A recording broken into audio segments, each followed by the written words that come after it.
வணக்கம் அனைவருக்கும்.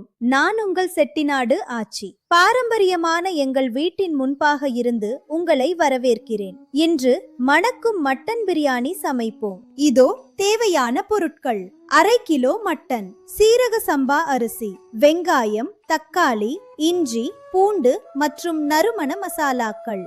மர அடுப்பில் நெருப்பை ஏற்றி பெரிய இரும்பு பாத்திரத்தில் எண்ணெய் மற்றும் நெய் சேர்க்கிறேன். பட்டை கிராம்பு மணக்க தொடங்குகிறது. வெங்காயத்தை வறுத்து அம்மியில் அரைத்த இஞ்சி பூண்டு விழுதை சேர்க்கிறேன். இதுதான் செட்டிநாட்டின் உண்மை சுவை. இப்போது மட்டன், உப்பு மற்றும் மஞ்சள் தூள் சேர்த்து நன்றாக வதக்குகிறேன். மசாலா மட்டனில் நன்றாக ஊறட்டும்.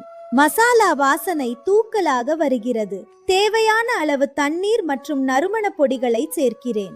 ஊற வைத்த சீரக சம்பா அரிசியை மெதுவாக கலந்து தக்காளி சாறுடன் வேக வைக்கிறேன். பிரியாணி தயாராகிறது. இறுதியாக புதினா மற்றும் கொத்தமல்லி தூவி இறக்குகிறேன். இதோ சுவையான செட்டிநாடு மட்டன் பிரியாணி தயார். மட்டன் வெந்ததும் ஊற வைத்த சீரக சம்பா அரிசி மற்றும் தண்ணீர் சேர்த்து மெதுவாக கலக்கிறேன். சுவைக்காக தயிர் மற்றும் எலுமிச்சை சாறு சேர்த்து பிரியாணியின் சுவையை சமநிலைப்படுத்துகிறேன். பாத்திரத்தை மூடி மேலே நெருப்பு வைத்து பாரம்பரிய செட்டிநாடு முறையில் தம் வைக்கிறேன். மூடியை திறக்கும் போது மனம் ஊரை கூட்டுகிறது.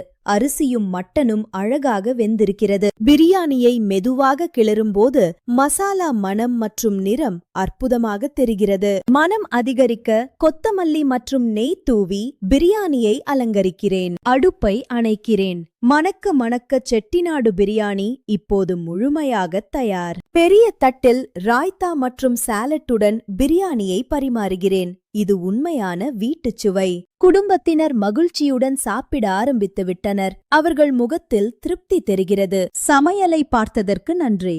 உங்கள் ஆதரவு எனக்கு முக்கியம். அடுத்த வீடியோவில் சந்திப்போம். அன்புடன் சமைக்கும் போதுதான் உணவு சுவையாக இருக்கும். குடும்பத்துடன் மகிழ்ந்து உண்ணுங்கள்.